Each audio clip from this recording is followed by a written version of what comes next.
4 और 21 है रिस्पेक्टिवली, और उन दोनों नंबर्स की जो रेशियो है वो है 1:4। तो हम मान के चलते हैं कि उसमें जो अगर फर्स्ट वाला नंबर है अगर वो x है, तो जो दूसरा वाला नंबर होगा वो क्या होगा, 4x होगा, है ना। तो हमें इसमें बोला गया है कि आपको लार्जेस्ट नंबर जो है वो बताना है कि इसमें जो लार्जेस्ट नंबर है वो कौन सा होगा। तो देखो आपको ये चीज़ याद रखनी है कि अगर हम जो भी दो नंबर जिनका एलसीएम या एचसीएफ कैलकुलेट किया जा रहा है उन दोनों का प्रोडक्ट कर दे, जैसे x और 4x का हम मल्टीप्लाई कर ले, तो वो हमेशा किसके बराबर होता है, एचसीएफ मल्टीप्लाई एलसीएम के। तो जो कि इधर क्वेश्चन के अकॉर्डिंग जो वैल्यू थी वो कितनी थी, वो क्वेश्चन के अकॉर्डिंग वैल्यू बन जाएगी 84 मल्टीप्लाई 21, है ना। तो इधर से अगर हम इसको करें तो ये बन जाएगा 4x², है ना, विच इज इक्वल टू, ये इधर से बन जाएगा 84 मल्टीप्लाई 21। तो इधर से x² की अगर बात करें तो देखो ये 484 से डिवाइड हो जाएगा, तो हम इसको लिख सकते हैं 21 इंटू 21। तो इधर जो हमारे पास x की वैल्यू है वो कितनी बन जाएगी, 21। तो 21 क्या है, स्मॉलेस्ट वाला नंबर, है ना। बट हमको क्या बोला गया था कि कौन सा नंबर कैलकुलेट करो, लार्जेस्ट, इन दोनों में जो लार्जेस्ट है। तो जो लार्जेस्ट वाला नंबर है वो क्या है, 4x। तो 4x की वैल्यू कितनी आई, 21। दोनों को दोबारा मल्टीप्लाई कर दीजिए तो आपका आंसर जो है वो कितना बन जाएगा, 84, जो कि इस क्वेश्चन का सी पार्ट सही आंसर है। चलिए नेक्स्ट क्वेश्चन की तरफ बढ़ते हैं। क्वेश्चन नंबर 62, इसमें बोला गया है an electronic device makes a beep after every 60 seconds, an other device make a beep after every 62 seconds. They beep together at 10 a.m. Then next time when they would beep together at the earliest time. तो देखो जो है, जो first beep है वो कब होती है, 60 सेकेंड्स के बाद होती है, ठीक है। और जो एनदर डिवाइस है, जो दूसरा वाला डिवाइस है, ठीक है, दो हमारे पास क्या है, डिवाइस है, ठीक है। पहला वाला डिवाइस कब करता है, 60 सेकेंड पे बीप करता है, और जो दूसरा वाला डिवाइस है वो कब बीप करता है, वो करता है 62 वाले सेकेंड्स पे। तो सबसे पहले ये दोनों एक साथ जो बीप किए हैं वो कब किए हैं, 10 AM पे। तो उसके बाद कितने कब जो है वो बीप करेंगे, तो सबसे पहले हम इन दोनों का क्या निकालेंगे, एलसीएम निकालेंगे, है ना। तो देखो अगर हम इन दोनों का एलसीएम निकालें तो देखो सबसे पहले हम अगर 60 को फैक्टराइज करें तो ये बन जाएगा,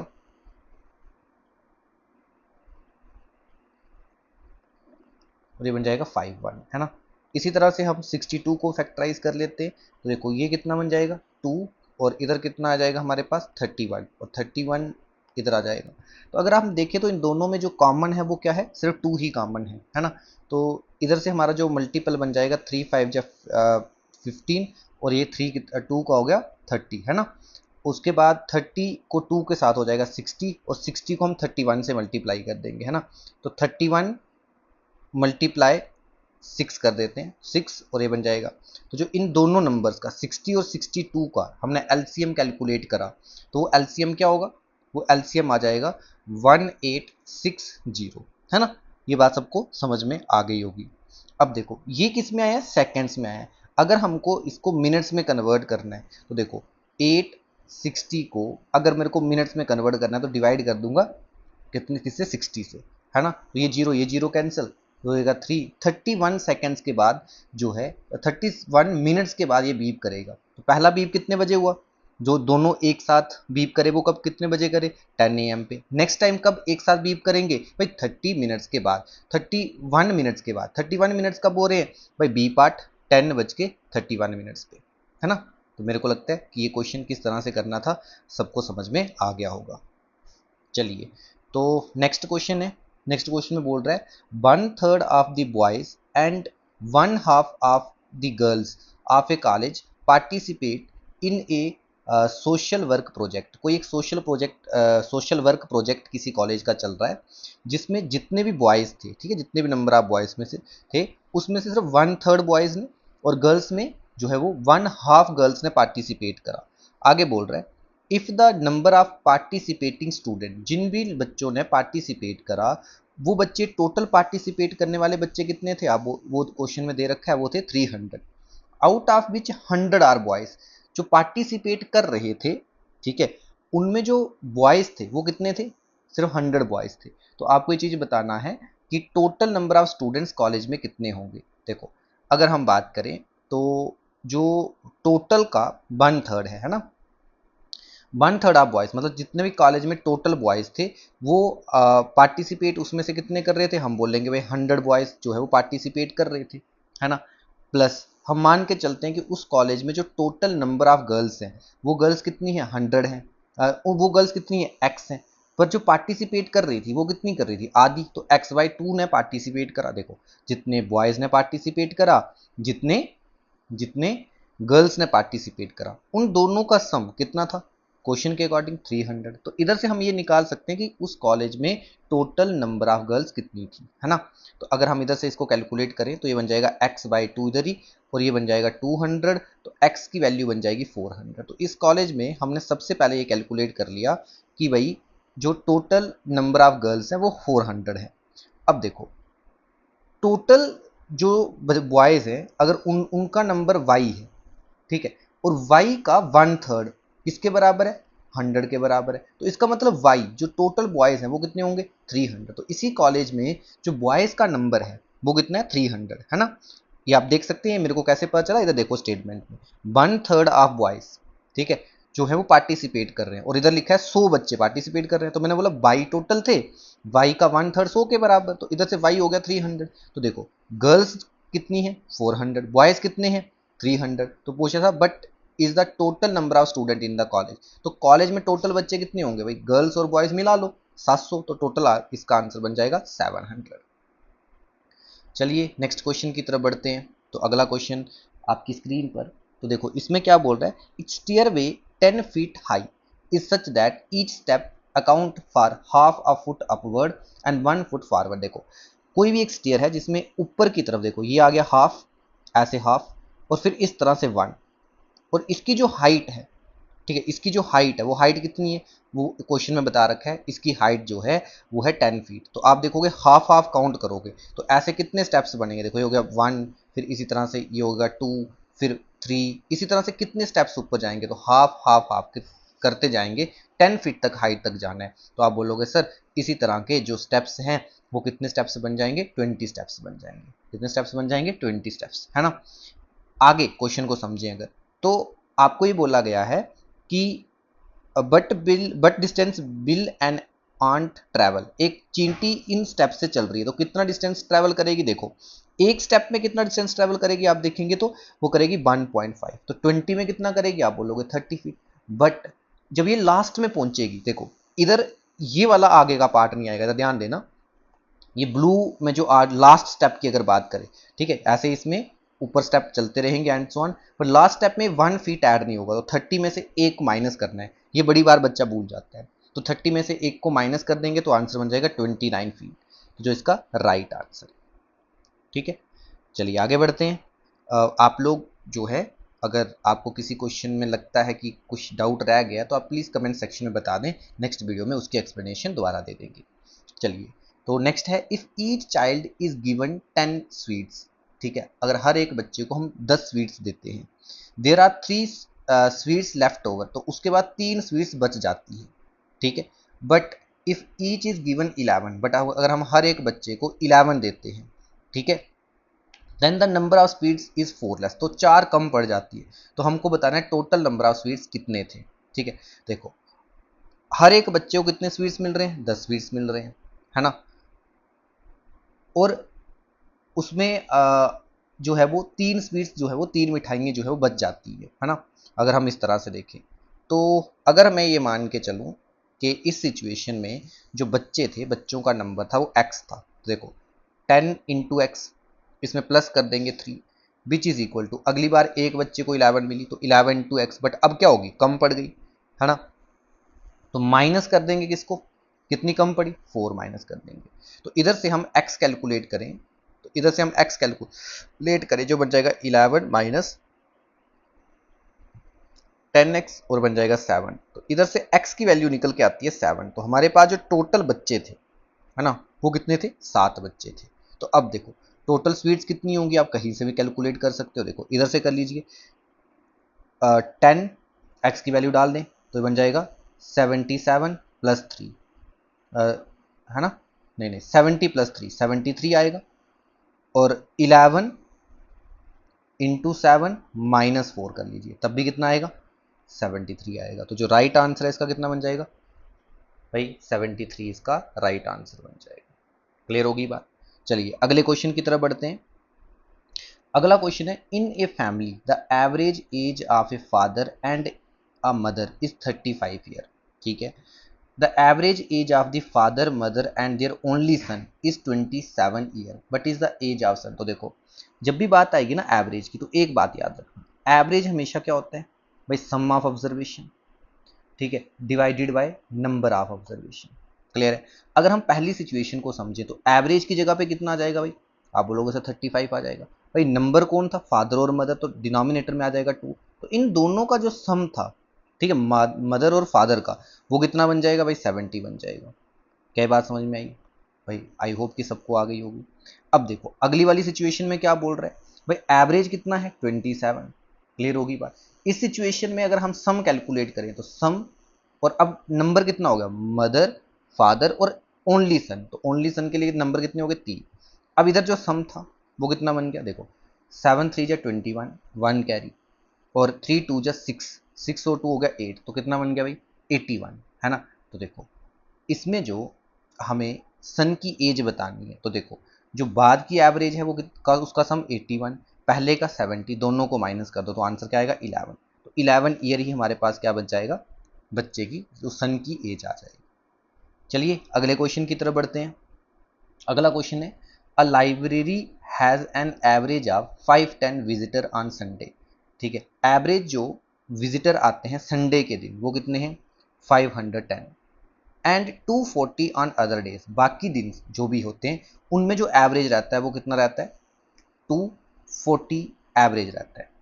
the average number of visitor per day in a month of 30 days, एक मंथ है 30 दिन का, ठीक है, जिसमें हमको ये बताया पूछा गया है कि भाई but is the average of number of visitor per day में कितने आएंगे एक मंथ में, जो मंथ है उसमें 30 दिन है, और जो मंथ है वो स्टार्ट हो रहा है कब से, संडे से, है ना। देखो अगर हम बात करें तो आपको ये चीज़ तो पता ही है कि जब संडे से स्टार्ट होगा तो उस मंथ में जो हैं वो टोटल संडे कितने हो जाएंगे भाई, 5 संडे आ जाएंगे, ये बात तो आपको पता ही है ना। अब 5 संडे आ गए तो 5 संडे की अगर हम सम निकालें तो सम का फार्मूला वही भैया, एवरेज कितनी थी 510, मल्टीप्लाई कर देंगे जितने संडे आए, है ना। अब बाकी जो दूसरा सम हमारे पास बचेगा ना, जो 25 दिन का, तो उसमें जो एवरेज थी वो कितनी थी, वो बन जाएगी 240, और इनटू में क्या आ जाएगा 25। तो टोटल सम अगर हम निकालें, ठीक है, तो टोटल सम जो है वो हमारे पास क्या हो जाएगा, 510 मल्टीप्लाई 5 प्लस 440, और उसमें क्या आ जाएगा मल्टीप्लाई बाई 25, और डिवाइड में क्या आ जाएगा भाई, टोटल नंबर ऑफ डेज, है ना। अब ये हो गया 30, ये वाला जीरो, ये वाला जीरो, और ये वाला जीरो क्या हो गया, कैंसिल हो गया, है ना। अब अगर हम ध्यान से देखें तो 3 से ये हो गया 8, और ये हो गया हमारे पास 3 से 3 1 जा 3 और 17, तो हमारा जो आंसर है वो बन जाएगा, 5 को 17 से मल्टीप्लाई कर दीजिए तो कितना आएगा, है ना। तो आपको ये चीज़ तो पता ही है कि इसका आंसर बन जाएगा 85, है ना। इसका आंसर क्या बन जाएगा 85, प्लस 25 को हमको 8 से मल्टीप्लाई करना है ना। तो इसका आंसर बन जाएगा 200। तो आंसर अगर दोनों को सम कर दे तो आंसर बन जाएगा 285, जो कि हमारा ऑप्शन कौन सा है, डी पार्ट। ठीक है, तो आई होप कि ये समझ में आ गया होगा। अच्छा, कईयों को ये लग रहा है कैलकुलेशन कैसे करा, चलिए समझा देता हूँ। कैलकुलेशन को हमें कोशिश करनी है कि हम थोड़ा सा फास्ट करें, है ना। तो एक बार मैं आपको कैलकुलेशन का तरीका बता रहा हूँ, ध्यान देना स्क्रीन के पे। देखिए बच्चे सभी, इसमें क्या था ना, अगर आप ध्यान से देखते तो मैंने क्या किया कि हमारे पास जो दो थे, संडे का सम निकाला और बाकी दिनों का सम निकाला, क्योंकि हमें एवरेज जो निकालनी थी पर डे की, उसके लिए हमको क्या चाहिए था, total sum upon total number of days. तो टोटल नंबर ऑफ डेज 30 थे, तो मैंने जो संडे का सम निकाला और बाकी दिनों का सम निकाला, तो उसको मैंने ऐसे लिख दिया, देखो ऐसे लिखा 510 मल्टीप्लाई 5 प्लस 240 प्लस 25। अब डिवाइड में क्या लिख दिया, ऐसे 30। देखो इसमें क्या था ना, आप देखो ये जीरो दोनों कॉमन बाहर लेना पड़ता, तो इसलिए मैंने इस जीरो को इधर भी काटा और इधर भी काटा, प्लस में आता है तो दोनों तरफ कटेगा, ठीक है। अब 3 से अगर आपको ये समझ में नहीं आया तो आप ऐसे लिख दो, 51 इंटू 5 डिवाइडेड बाई 30, और प्लस ऐसे कर दीजिए 240 प्लस 25 और इसको भी डिवाइडेड बाय 30। अब ठीक है ना, तो अब आप कर सकते हो आसानी से, मेरे को लगता है अब तो समझ में आ ही जाएगा सबको, है ना। दोनों का अलग अलग आंसर निकालो, ये आ गया 17, इन दोनों को काट दो, ये बन जाएगा 8, इन दोनों को मल्टीप्लाई करो आ जाएगा 85, इन दोनों को मल्टीप्लाई करो आ जाएगा 200, दोनों का सम कर दीजिए, आंसर बन जाएगा 285। आई होप क्लियर है सबको। चलिए अगले क्वेश्चन की तरफ बढ़ते हैं। तो नेक्स्ट क्वेश्चन आपकी स्क्रीन पर, चलिए करते हैं इसको सॉल्व। तो नेक्स्ट क्वेश्चन की अगर बात करें तो इसमें बोला गया था, out of 3 number the first is twice the second and is half of the third if the average of 3 number is 56। तो देखो इसमें क्या बोला गया था कि हमारे पास 3 नंबर है, जो फर्स्ट है वो है ट्वाइस ऑफ सेकंड, ठीक है। देखो अगर जो सेकंड वाला है, ठीक है, उसको मैं मान दूं वो x है, तो फर्स्ट वाला कितना हो जाएगा भाई, बन जाएगा 2x, यही बोला है। First is twice the second number, तो अगर सेकंड x तो फर्स्ट क्या हो गया 2x, and is half of the third, ठीक है। और ये जो फर्स्ट वाला नंबर है ये आधा है किसका, थर्ड का, है ना। इधर आ गया ये फर्स्ट, ये आ गया थर्ड, ये आ गया देखो 2x किसका आधा हो सकता है, तो आप बोलोगे 4x का, 4x का आधा करोगे क्या बन जाएगा 2x, तो हमारे पास तीनों नंबर आ गए x की फॉर्म में। अब क्या बोल रहे हैं, इनकी एवरेज जो है वो 56 है, तो एवरेज कैसे निकालेंगे, सम कर दीजिए भाई 2x प्लस x, है ना, फिर प्लस करेंगे 4x। अब कितने नंबर हैं, 3 नंबर, तो डिनोमिनेटर में कौन चला जाएगा, 3 चला जाएगा, विच इज इक्वल टू क्या बन जाएगा 56 बन जाएगा।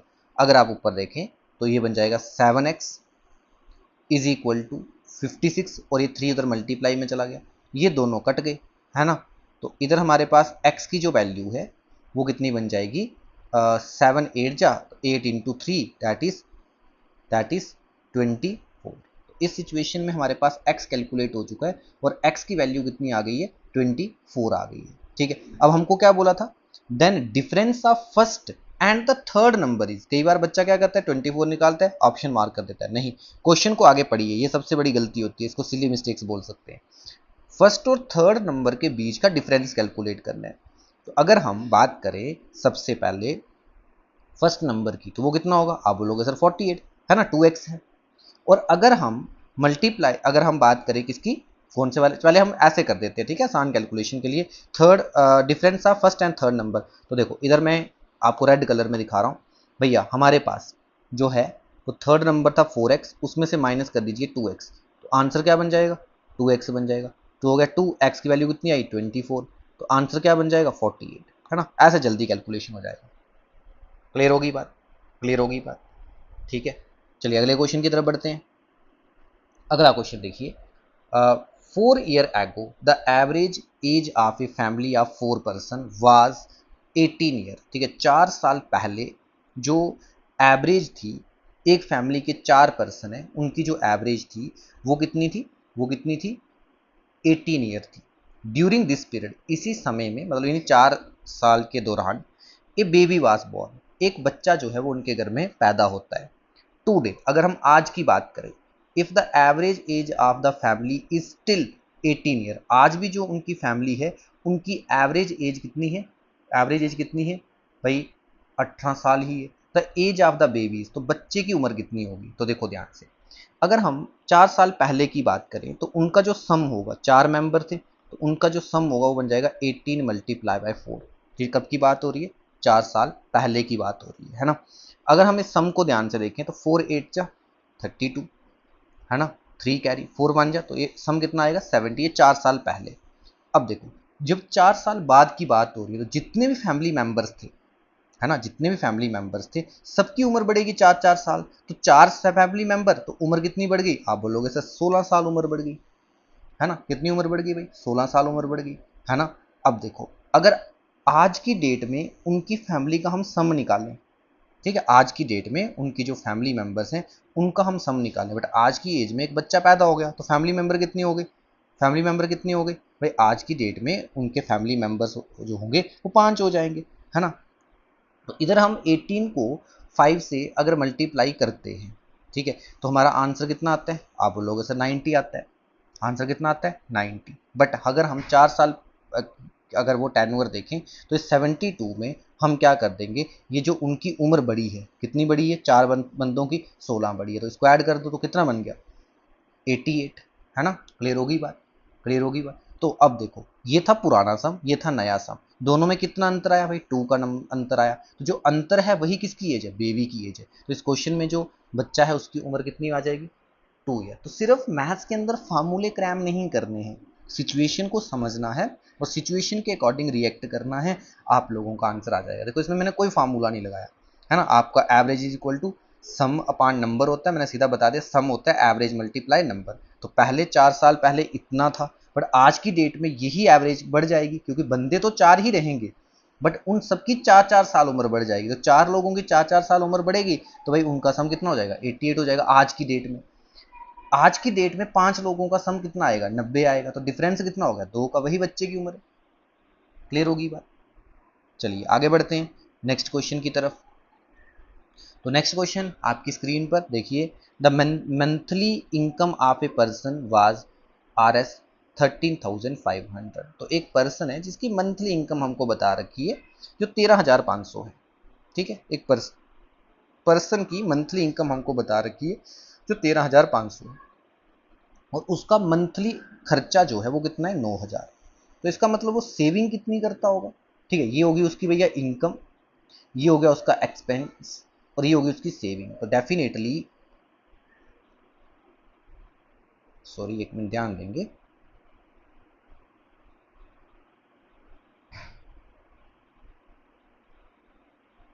तो एक मिनट ध्यान देंगे सभी। तो इधर से अगर हम सेविंग कैलकुलेट करते हैं तो इसी बच्चे की जो सेविंग है वो बन जाएगी 4,500, है ना। अब देखो अगले साल उसकी जो इनकम है वो इंक्रीज होगी, है ना, नेक्स्ट ईयर, ये अब मैं नेक्स्ट ईयर की बात कर रहा हूँ।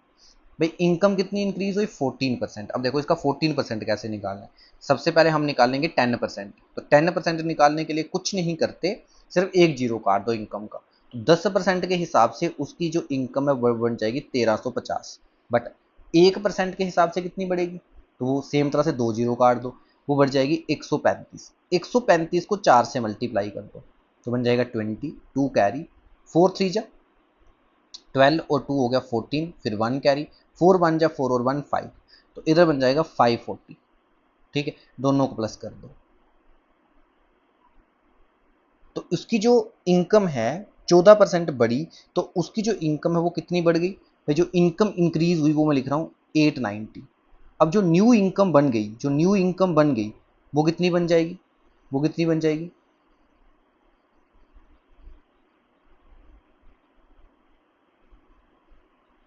15,390। क्लियर है, जो न्यू इनकम है। अब क्या बोल रहा है, उसका एक्सपेंस भी बढ़ेगा। तो एक्सपेंस कितना बढ़ेगा, 7%। तो 1% कितना हो गया, 90। ठीक है, और 90 को 7 से मल्टीप्लाई कर दो, कितना आ जाएगा भाई, है ना। तो 9 7 जा, सबको पता ही होगा 63। तो उसका जो एक्सपेंस बढ़ गया वो कितना बढ़ गया, 630। एक्सपेंस कितना बढ़ गया, 630। क्लियर हो रही है बात। अब find the percentage increase in his saving. तो भाई उसकी जो परसेंटेज में इंक्रीज आएगा सेविंग में, ठीक है, वो हमको इसमें कैलकुलेट करना है।